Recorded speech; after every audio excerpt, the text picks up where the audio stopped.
CH, Rani, when I listen to you two, it reminds me of a friendship that now goes back many decades, and of the fact that the fate of China and the United States have become linked in a way far beyond what any of us could imagine when the relationship opened as a move in the Cold War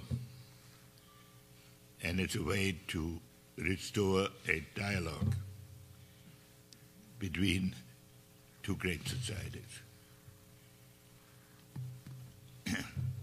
Of course, much that has been achieved by the Asia Society and by the Exchange Foundation is owed to the dedication of Rani and CH, who cannot be resisted. I've told them I had board meetings all day. It was out of the question that I would come here. But when they call, the only issue is the rate at which I will yield. Not that I will yield eventually, but it's a great privilege for me to be here. When we started this relationship, there was next to no trade between China and the United States.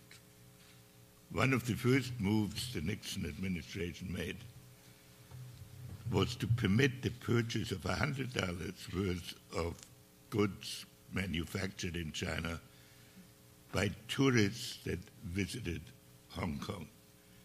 That was considered a daring move and an important signal to China. We have now reached a completely different stage in the relationship. In the beginning, as has already been pointed out, we had a common adversary. But as time has evolved, we are now facing a common challenge.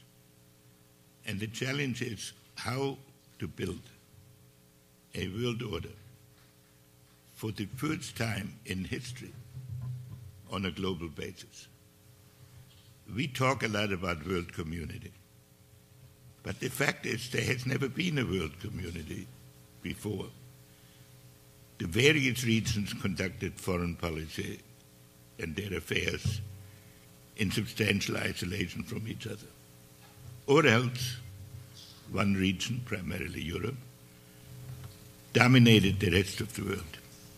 This is the first time that different cultures are interacting on a permanent basis to establish a peaceful and growing international system.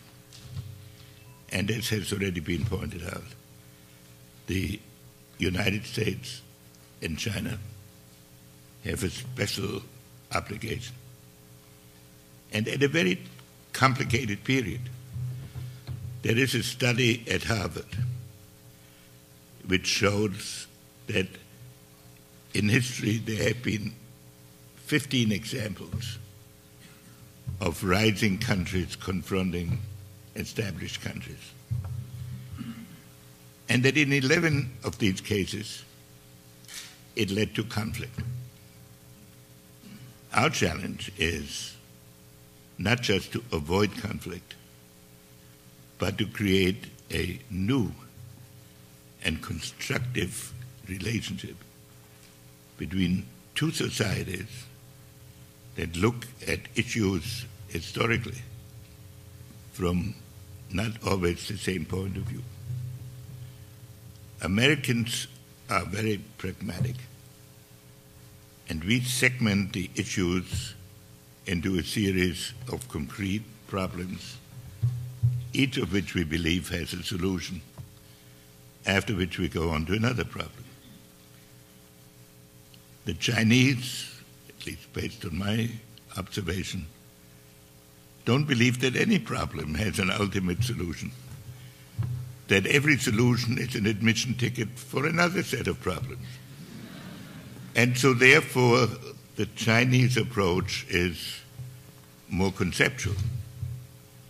Ours is more programmatic. And the Chinese tend to look at the ultimate relationships. We look more at the immediate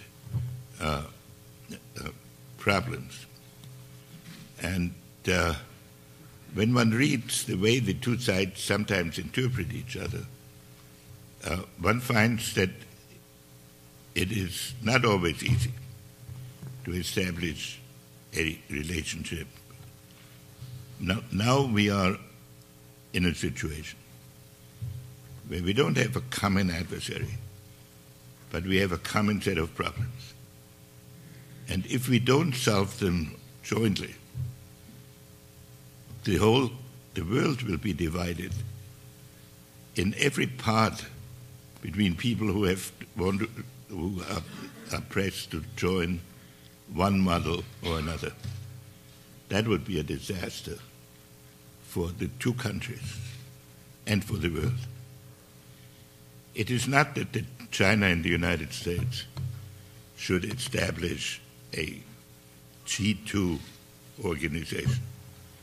But what they should do, and what they have to do, is to approach a common conception of how problems should be dealt with, and then work with the international community to make it a real international community.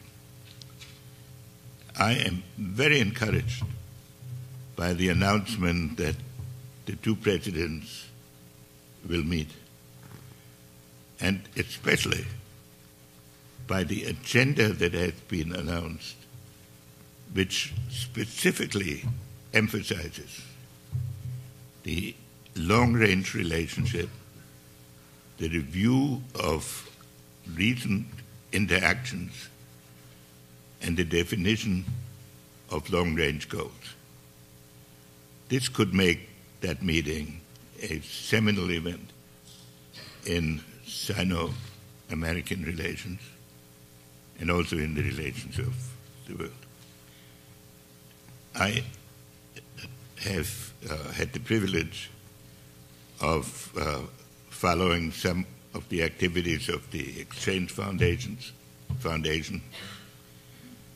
and the report that is being rolled out today. It has the courage to look at some of the issues between us,